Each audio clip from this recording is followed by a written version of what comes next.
In August 1968, 7 people went out into Moscow's Red Square to protest against the Soviet invasion of Czechoslovakia. 7 people in the population of 300 million. Did they hope their act would change the regime in the country? Hardly. But you see, as Soviet tanks rolled into Czechoslovakia to crush the Prague Spring, the Kremlin put up enormous propaganda efforts to claim nationwide support for its action. All across the USSR, trade unions, workers' collectives, academic institutes wrote letters of approval. Soviet newspapers reported that support for the invasion was unanimous. And then there were these 7. In an interview for my husband, Vladimir Murza's documentary about Soviet dissidents, one of those 7, Natalia Gorbanevskaya, said, "A nation minus 1 person is no longer an entire nation. A nation minus me is no longer an entire nation.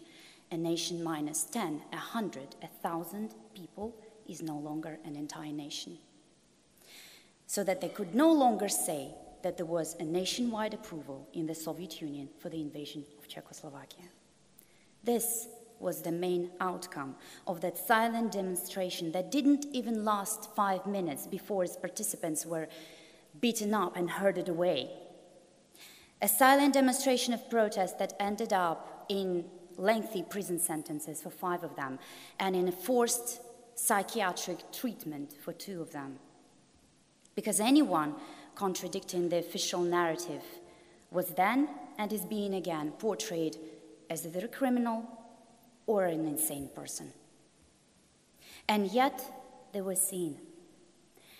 And their bravery was recognized, because later a Prague newspaper, Literárne Listy, wrote, "There are now at least 7 reasons for which we will never be able to hate the Russian people." Today we are honoring yet another clear and honest voice that breaks through the madness and horror of Putin's propaganda about the Russian government's aggression against our closest neighbor, a voice that says, "Not in my name." Alexei Gorinov, a deputy at Moscow's Krasnoselsky District Council and trained lawyer, has for a long time been known in Moscow as a human rights activist and public defender, showing up to police stations and courtrooms to offer his services on days when the authorities carried out mass arrests. On July the 8th of this year, Alexei became the first person to receive a 7-year sentence in a penal colony for spreading, as the Russian government calls it, false information about the use of Russian armed forces in Ukraine. His crime was a statement that he made during a meeting of the Krasnoselsky District Council, in which he unequivocally denounced the Russian aggression and said it was inappropriate to hold a local children's art contest and dance recital while kids in Ukraine were dying daily. Needless to say, there was not one single false word in what he said.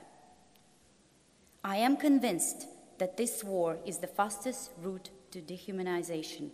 When the line between good and evil is blurred, war is always violence and blood, torn bodies and severed limbs. It is always death. I do not accept this. I reject this, were his last words in court. What is courage?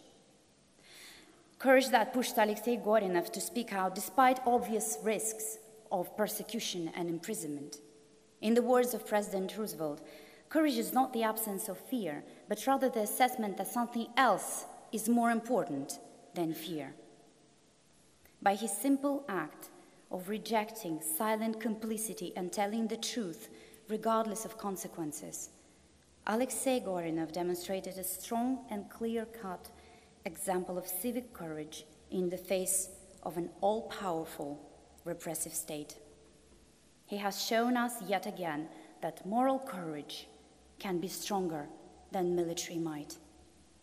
It is my great honor to present the 2022 Award for Outstanding Opposition Figure to Alexei Gorinov on behalf of the Global Magnitsky Justice Campaign, and I would like to invite to this stage Denis Shadov, a board member of Human Rights Defense Center Memorial, to accept this award on Alexei's behalf.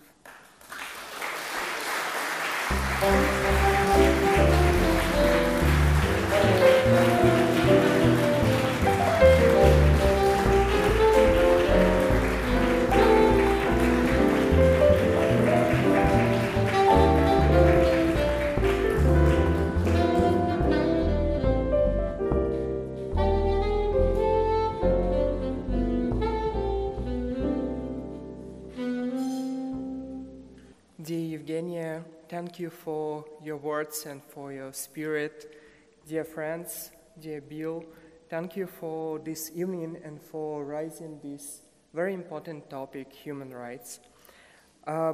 It's really very big honor and very big pleasure for me to represent here such a great person as Alexei Gorinov. And actually I have some letter from him. He wrote a couple of words and sent it to us from the jail. My friends, several circumstances beyond my control that have arisen around me at the moment and through no fault of my own have prevented me from being tonight with you at this gala event. I'm very sorry about this. Please accept my apologies. Allow me through my representatives to express my gratitude to you for such a high and perhaps even too excessive estimate of my importance in these recent events. Neither myself nor in general the thinking people in Russia were able to prevent this war. And they are not in position to stop it now, because the authorities have consciously deprived themselves of any means of feedback from civil society. I'm not a politician by any means, especially in a country where real politics is absent as an aspect of public life and where political activity itself is forbidden. But there are turning points in the history of each country when one cannot keep silent, when the responsibility for its present and future lies on all citizens of this country and on each and every one of them. At the same time, it may not always be pleasant or even safe to tell the truth. This political regime, which will be judged before the bar of history, has left us only one tribune for expressing our opinion, the judicial one, and that it's only for a select few. And as long as it remains at my disposal, I will speak. I will speak not only for myself, but also for those people who support me and share my views. I believe in the very best for my homeland, Russia. Let's work together to make it happen. Thank you for the award. Prisoner Alexei Gorinov.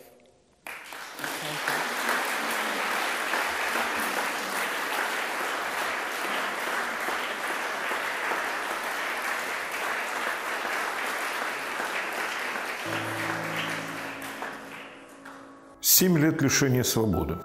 Много это или мало? Невообразимо много, но вспомните, скольких человек коснулась война в Украине, отобрав у них годы нормальной мирной жизни, а у кого-то и саму жизнь. Умножьте и почувствуйте космический масштаб событий, о которых здесь идет речь. Таков же масштаб ответственности, лежащий на каждом, включая и меня. И самое малое, что я могу, называть вещи своими именами.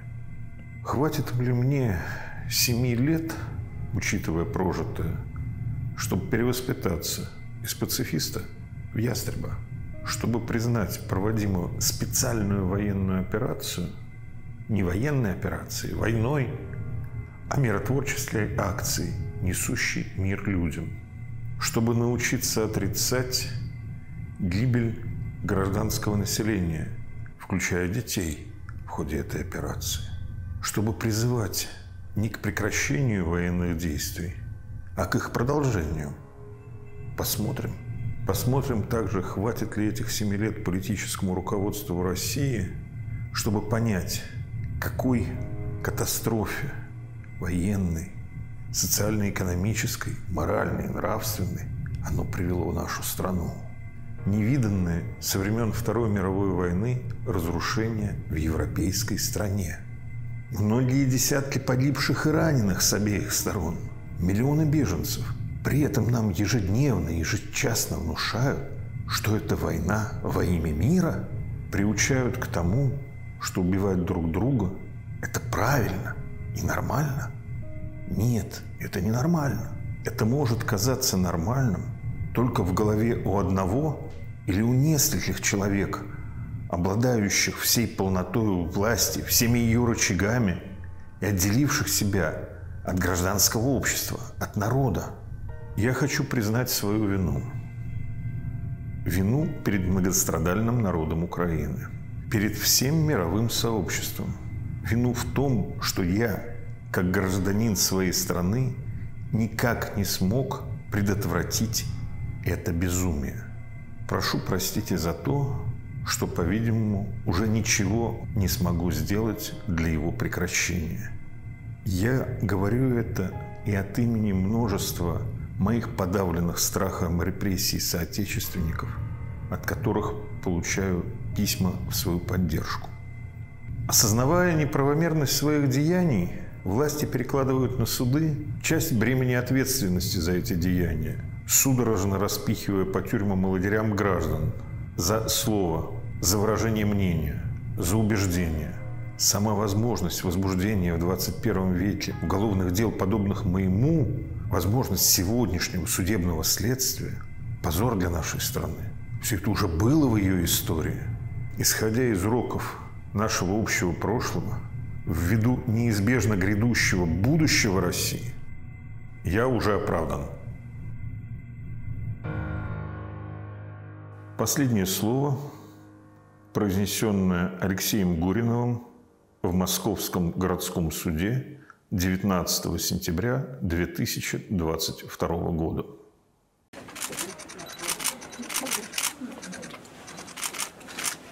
Значит, подсудимому нарушил.